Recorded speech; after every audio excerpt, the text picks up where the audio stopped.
National earlier this year, and she has been a competitive Magic player since 1994, which is really impressive. She also noted that she has yet to take a break. She's just continually played through, which is really impressive. But like you said, Crokeyz, on the other hand, well, he's playing makeup, but he's doing a good job of it. Let's take a look at the opening hands here. In the hands of Esther, we see that she's got a deck similar to what ended up winning the last Mythic Championship, the Arena one.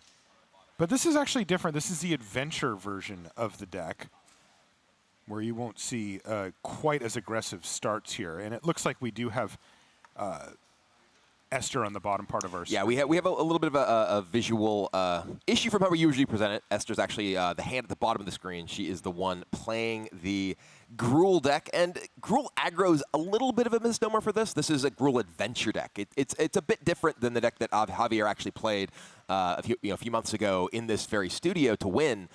It is much more built around trying to gain incremental edges with Edgewall Innkeeper. Was actually the deck that Javier played at the tabletop Mythic Championship, and there had another strong performance. Interestingly, here it looks like she's setting up for Edgewall Innkeeper plus Lovestruck Beast to try to guarantee at least getting the card back, as Crokeyz has left up mana for Murderous Rider if he'd like to break up the combo here, but she's made it so that she's going to get something out of it either way. Right, and this is excellent sequencing here.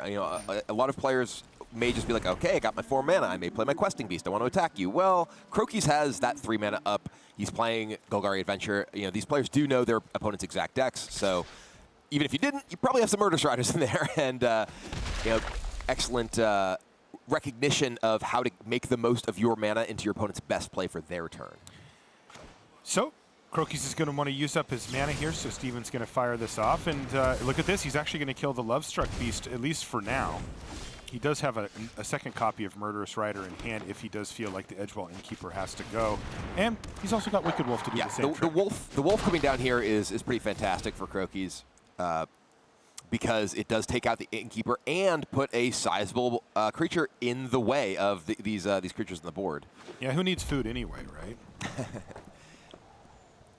But speaking of sizable creatures here, Kibler, we've got Questing Beast hitting the battlefield and starting the flow of damage as Esther gets in there. Boom. Yeah, and we do live in a different world for Wicked Wolf now. The world we lived in before, where you saw the Simic food decks that got to play Oko before that card was banned from Standard, usually had a lot more food. This deck does have the ability to generate a lot of food, but doesn't have the easy access to food every turn that you could get from that Planeswalker. So the Wicked Wolf is less of a roadblock than it might otherwise be in matchups past. So the second copy of Murderous Rider in hand here for Crokeyz is going to come in handy. That said, things not looking too bad here from Esther's position. She actually has a second copy of Questing Beast at the ready as well, and plenty to do with her mana. This turn she can play Stomp plus Bone Crusher Giant. She can play Spellbreaker plus Stomp. She's got a lot of good options. I'm curious what the thought process is here. There was the option to play the Spellbreaker and give it haste as well in order to keep the pressure on. You'd still have access to Stomp off the Bone Crusher to allow you to get the same attacks in with your small creatures. Yeah, I guess the idea here is perhaps you can Bone Crusher and then play the Bone Crusher, but you don't get the immediate attack from the Spellbreaker that way. So you can Stomp and then play Bone Crusher, and then the next turn play the Spellbreaker for haste? Yeah, perhaps the thought process here is that you end up keeping the Spellbreaker back, so if your opponent does use 6 mana for Casualties of War, and there are 4 copies of that, we got the perspectives reversed now, so we're looking at it from Crokey's perspective now. So yeah, we do see the Murderous Rider take out the big fella, and we will see, I assume, Bone Crusher come down, Stomp, and then come in as a giant. All right, well, this does set up a very nice turn here for Esther. The following turn, she even has options as well. Another Wicked Wolf off the top of the library here for Crokeyz, which would let him eat up that Paradise Druid if he'd like. Is that where he wants to be at this point? Probably. The Wicked Wolf into Paradise Druid is better than casting Casualties of War here, pretty much, I think. I guess you can take out the bigger creature. You could kill a land and the creature if you're afraid of. But if you play the Wicked Wolf, you effectively stop both creatures on the spot. It feels almost like you'd rather Wicked Wolf here eat the Paradise Druid block. the giant. Whoa. Casualties of War into Paradise and land. Okay, so I think the fear here is that there's an Embercleave? Yeah. This seems a little bit strange to me because it leaves you just straight dead to another questing beast. Yeah, but that's not going to happen. Which right? comes down. I mean, that's not realistic. I mean, it feels to me like that may have been an attempt for Crokeyz to try to set himself up to have this 6-mana play this turn, and then next turn he could play Wicked Wolf plus the Murderous Rider, in its body form, and just hoping that he had a window to actually survive. Because he was under a lot of pressure anyway, right? Yes. He is playing against a deck that has the ability to put a lot of pressure on from that kind of spot. So go to sideboard here. Yeah, we're taking a look at Crokeyz as he looks over his possibilities for sideboarding. The most important card for Crokeyz in this sideboard is definitely the 4 copies of Lovestruck Beast. That 5/5 does get in the way of everything up to the Lovestruck Beasts that Esther has herself. He doesn't really have that much access to more efficient removal. He has only a single copy of Noxious Grasp, and that's a really big deal. Speaking of previous formats, right? You typically saw 4 Noxious Grasp sometimes in the main deck of this style of deck, and for the Gruul Adventure deck, that's a really good sign. You really don't want to lose your Questing Beasts or your Lovestruck Beast to a 2-mana instant. And it's particularly relevant because your Questing Beasts, with haste, prevent your opponent from being able to easily use sorcery speed stuff like those Casualties of War to take them out. And we saw that. Right. I mean, the Questing Beast got in, died, got in, but then the game was over. Any nod to return to nature here coming in? I think you just have enough removal for Embercleave in the form of 3 Thrashing Brontodons. The Thrashing Brontodons are also just pretty good, right? You end up having the 3/4 body, which can shut down a lot of the Pelt Collector draws, a lot of the Gruul Spellbreaker haste draws. This is not a good draw for Crokeyz here. No. Ooh, mulligan into mulligan. Oh, that's a mulligan as well. It's got to be, yeah. I mean, there's no green mana here. Ugh, pretty brutal spot for Crokeyz. Yeah, brutal. This is a decent 5-card hand. You do have the Noxious Grasp, Trail of Crumbs, and some lands plus something, right? I feel like if you're going to have 5 cards, having a really cheap interactive card in the form of Noxious Grasp plus Trail of Crumbs is the best possible option available to you, because Trail of Crumbs is the tool that your deck has to really recoup that style of card. It looks like he's going to keep the Wicked Wolf rather than the Witch's Oven. I think that's right, because he doesn't have any synergistic options with the Witch's Oven right now. So he really needs to have some interactive card with the Wicked Wolf, especially if he does find anything that does generate food. Wicked Wolf is one of the more powerful cards that can stop the Gruul deck. But again, not as many consistent sources of food individually in this deck. It requires combos like Oven plus something in order to actually get things going. No 1-drop here for Esther. She passes the turn back after playing a Stomping Ground tap. There's that Trail of Crumbs hitting the battlefield now for Crokeyz as he passes the turn back to Esther. What does she have lined up here? A Paradise Druid. Another Trail of Crumbs is not really what you're looking for when you're stalled on mana here. Right. And I think from Crokeyz' perspective, playing Trail of Crumbs here is dangerous because you put your shields down, you have the Noxious Grasp in your hand, and your opponent just played a mana creature. They can play Questing Beast next turn, and that is really scary. You don't really have the mana to take advantage of the Trail of Crumbs either here, so I'm a bit surprised by this play. Yeah, it looks like Crokeyz has been really prioritizing using up his mana over all else. We saw that in Game 1 as well, but he's getting punished for it here. By leaving the shields down, Questing Beast gets to come down and remind everybody why that card's so good. In for 4 immediately. Yeah, I mean, I think there's definitely some argument of, well, I don't have that much mana. I only have this 2 mana. I need to spend the mana I have and use the Trail of Crumbs now. So if I do draw more land, I've already used this mana, so I can start my chain of sacking these food for life and actually digging for more land, more cards. But the real punish there was now the Questing Beast comes down, gets 4 damage in. As we saw last game, that damage adds up quickly. Now Crokeyz is going to have to pass the turn back with Noxious Grasp available. And the reason that he wouldn't cast the Noxious Grasp main phase, there's no more Veil of Summer, for one. So there's not the worry of your opponent giving that Questing Beast hexproof. And also Questing Beast is a legendary creature, so your opponent can't play a second one and attack with it, and you can use the Noxious Grasp to kill it during their attack phase. Now, if you're sitting in Esther's seat, you're feeling great, right? Your opponent's missed multiple land drops here. You've got a nice board state going. You even have a little bit of a backup plan here with the Bone Crusher Giant to get in for some damage or even just be cast as a 4/3. And you're kind of hoping that Crokeyz manages to keep missing these land drops, because with the 2 Trail of Crumbs, if he can buy himself some time off of the food and the value from the trail, he could come back into this game. She just needs to apply maximum pressure here, and it looks like she's going to do so by just hard casting. Nope, sorry, she's going upstairs because she actually has the Paradise Druid untapped. She did not attack with that, and Bone Crusher Giant gets to come down as well. There's a land off the top of the library. There is, I mean, one of the big issues with this deck right now, and the situation is you have to play this land untapped, take damage, then take damage to cast Swift Hand off of Murderous Rider. Yeah. You take 4 damage to stop the 4 damage Bone Crusher Giant would deal to you next turn. Right. And that's just a really brutal scenario against a deck that does have a significant amount of pressure that can punish you with. Now, the good news, though, if you're sitting in Crokeyz seat, now he doesn't know this, but look at Esther's hand. It's pretty weak. He does not have anything else going on here outside of that Paradise Druid. And she finds an Edgewall Innkeeper, which is okay, but still not really going to apply that big pressure. So Crokeyz may actually have a very small window where he can come back here. I wasn't even paying attention to the fact that it's a Bone Crusher Giant that you're trying to kill. It has a trigger that if you target it, you take another 2 damage. So yeah, that's oh my goodness! Jeez. 6 damage to get a Bone Crusher Giant. That is some serious taxation. Now, right yeah, there. down to 7 after this Paradise Druid attack. So this is actually a fairly key decision point for Esther. She could choose to hold that Innkeeper, because if she chooses to hold that Innkeeper, it gives her a guaranteed draw at some point when she does draw an adventure creature.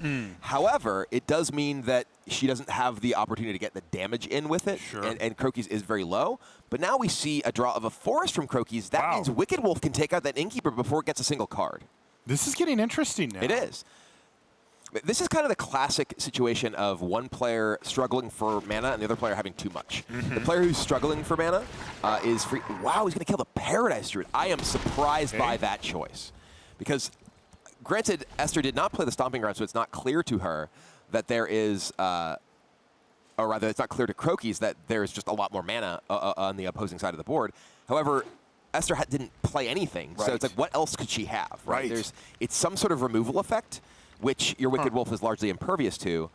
So I am a bit surprised to see that particular decision for the Wicked Wolf kill. Yeah, this is getting really interesting now because Esther has drawn a second copy of Edgewall Innkeeper as well. So both players with sort of a store of value at their disposal here. The 2 Trail of Crumbs for Crokeyz and the 2 Edgewall Innkeepers for Esther. And Gilded Goose is a very powerful draw here, giving a source of food consistently to Crokeyz. So those Trail of Crumbs can really start going. I mean, I wouldn't be surprised to see Crokeyz just start sacking food for life here and getting the Trail of Crumbs to find forests to play the Goose. Because it just digs him and starts giving him this super powerful incremental advantage. Please say he's attacking. Oh, look at that. All right. From Crokeyz, sending it in the red zone. And he's even going to get in for some extra damage here using the Trail of Crumbs interaction. This is him deciding that he wants to maximize the mana available to him rather than... We have seen him do that consistently here, Kipler. He's a big fan of spending all of his mana. The fact that he is under a bit of pressure here, he is only at 7 life. Granted, he's not playing against a Gruul deck that has Skargan Hellkite, right? There's no, other than the threat of Questing Beasts, there's no really big additional threat. So, how much damage can he realistically expect to take if he does sort of leave shields down?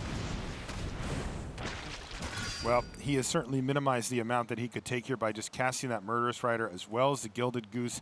He still has 2 food in the bank, even after having gobbled one up with Wicked Wolf, and it's a return to nature off the top of the library for Esther. Boy, she needs some way to start pushing through some damage, and that is not it. Yeah, this is a little bit awkward. We see 2 reactive cards in the hand for Esther alongside the Innkeepers, and she's only drawn the 1 adventure creature this entire game, and it's before she drew Innkeepers. So this is kind of one of the issues that you do sometimes see with this style of Gruul deck is that when the pieces don't quite come together right, your deck doesn't look like it does very much. But given that that Innkeeper survived and now we have another Innkeeper, if Esther does start drawing adventure creatures, she can kind of go crazy. Yes. Yeah, this next couple of turns is going to be super, super important to figuring out who's going to win this game. The big problem is that there's still the 2 Trail of Crumbs in play. Yes. And there's 2 food in play already. So the ability to close the game with just a couple big chunks of damage is really like falling away from a realistic possibility. You just know Crokeyz is thinking about sending with that Murderous Rider. I mean, if it attacks, it gains you as much life as if your opponent doesn't attack. Gains you more. And he's in.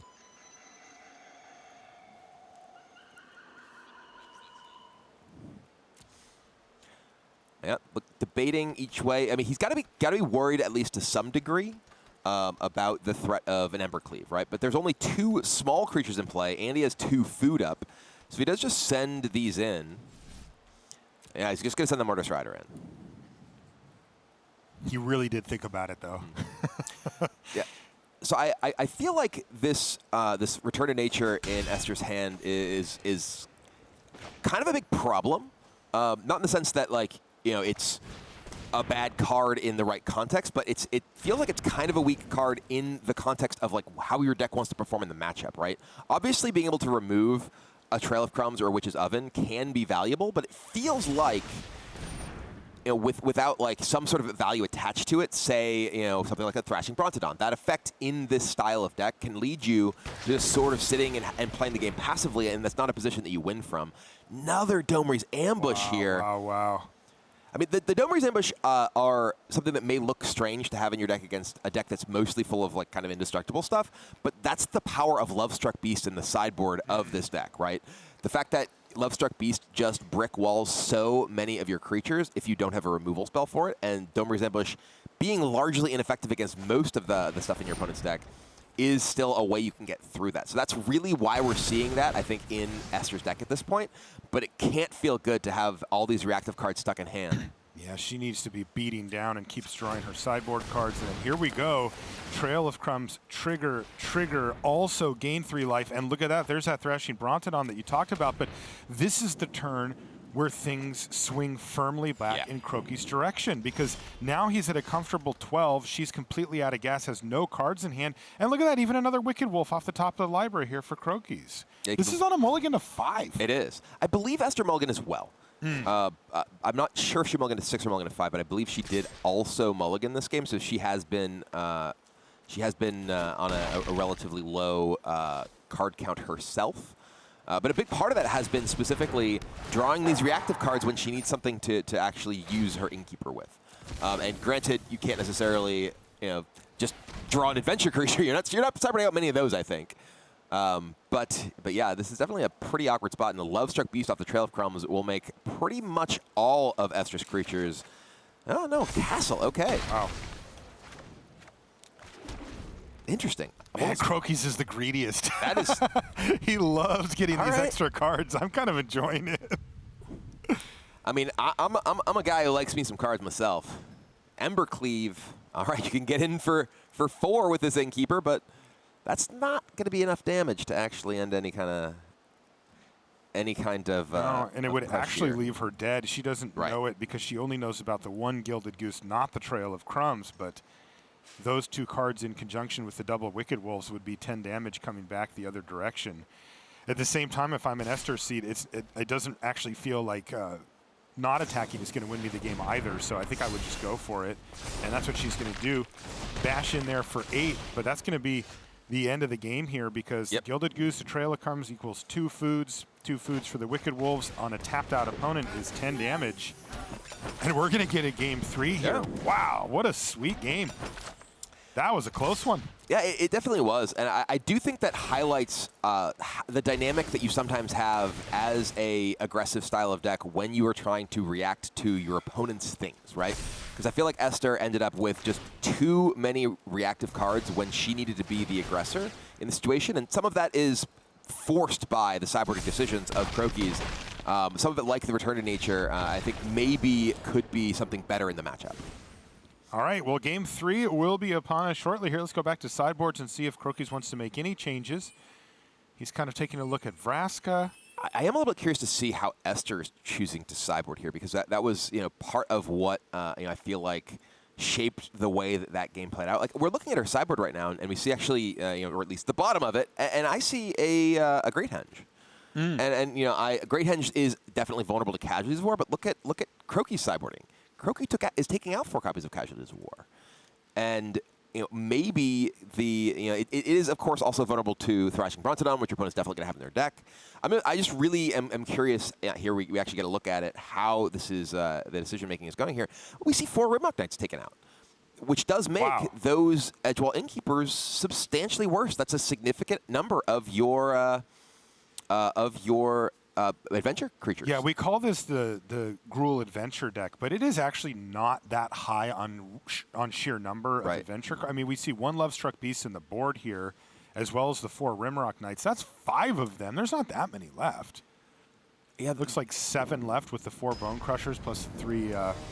I'm definitely a little curious about the specific decision making that Esther's taking here with regard to her sideboarding, because when I am playing Gruul, and I do that a lot, one of the cards that I actually like the least in this style of matchup, especially like for instance last game on the draw, is Pelt Collector, because when your opponent's actually putting you in a position where they're able to when they're going first, your Pelt Collectors are often very bad against Wicked Wolf, and I think going when you are going first, they're a lot better.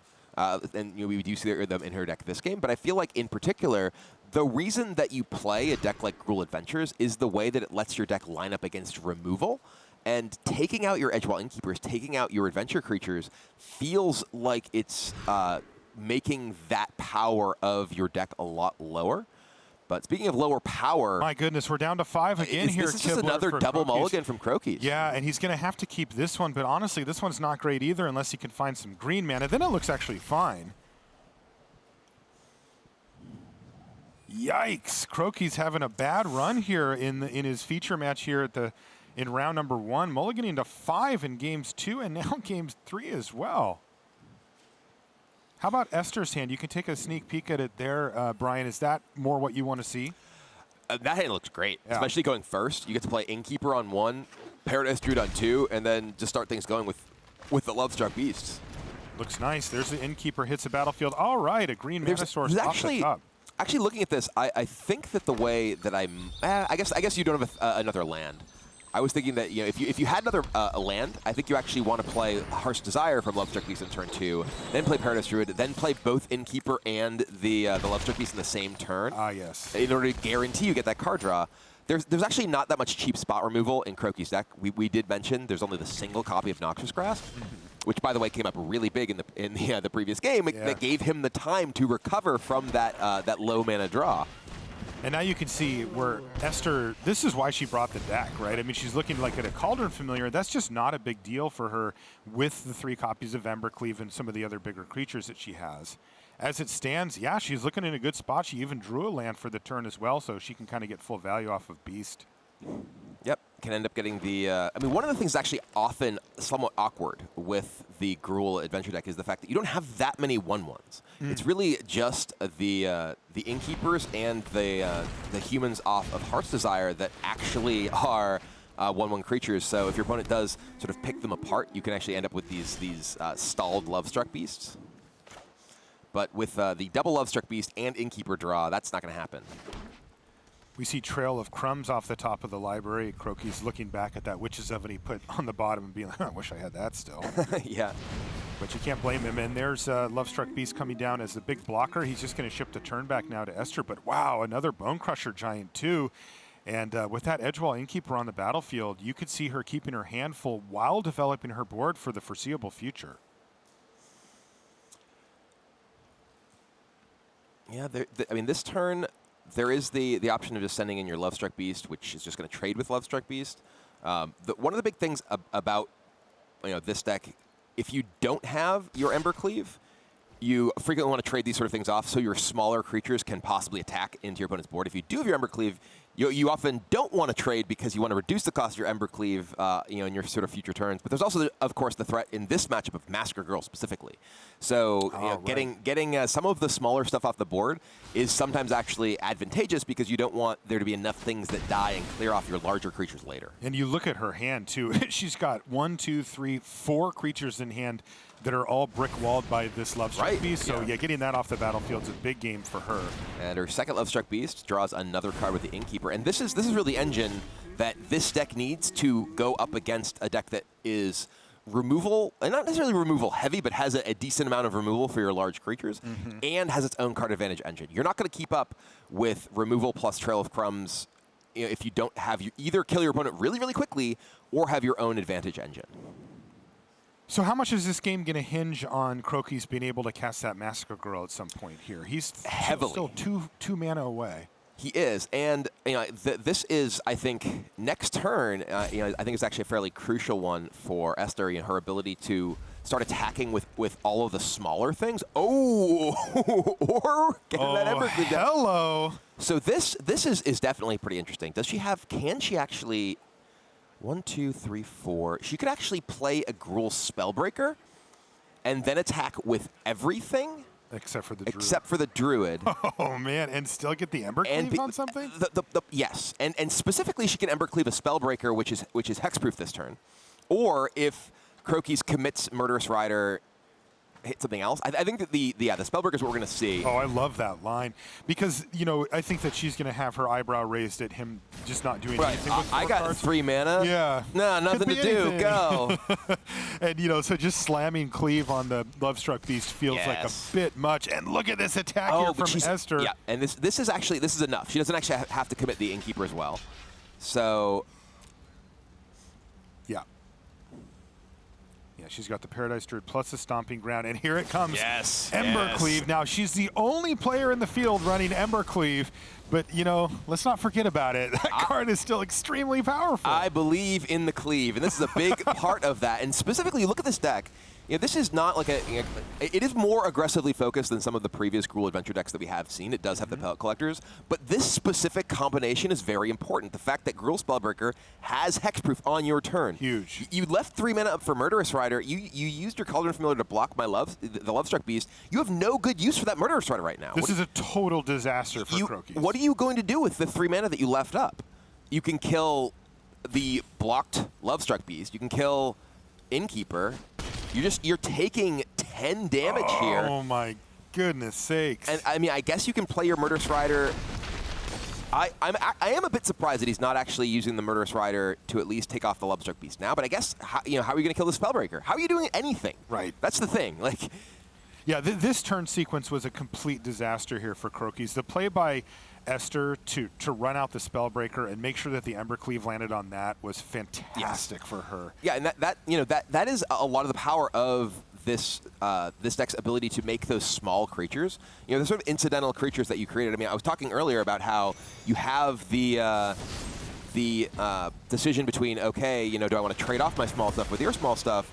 And when you do and don't want to do it, well, she was massively rewarded for having all those small humans left in play because of that Embercleave plus Spellbreaker, which now it's game. There's just nothing. Yeah, there's just nothing. Oh, just draw with that Castle Lock. It'll be fairly similar. Yeah, I don't think there's anything that Crokeyz can do from this point.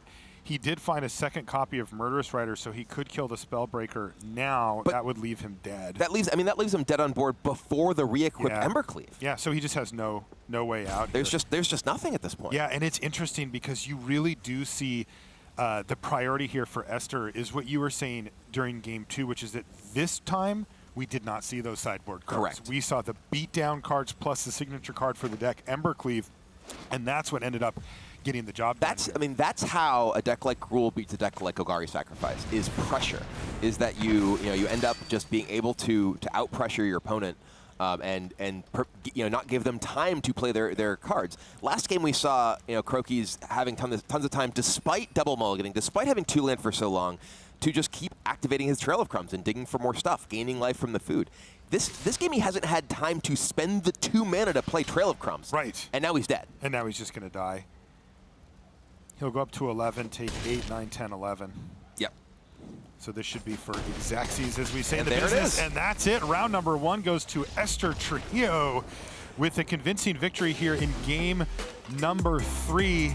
She believed in the cleave. You do too, Brian, and it served her well that game. Really kind of closing the door on a struggling Crokeyz there with a mulligan to 5, followed by another mulligan to 5, even though he ended up winning one of those matches. Yeah, and I really do think we saw a lot of the power of the particular strategy that Esther chose to play in, obviously, the game she won. But seeing, her hand was still full at the end of the game, thanks to Edgewall Innkeeper. She kept being able to present these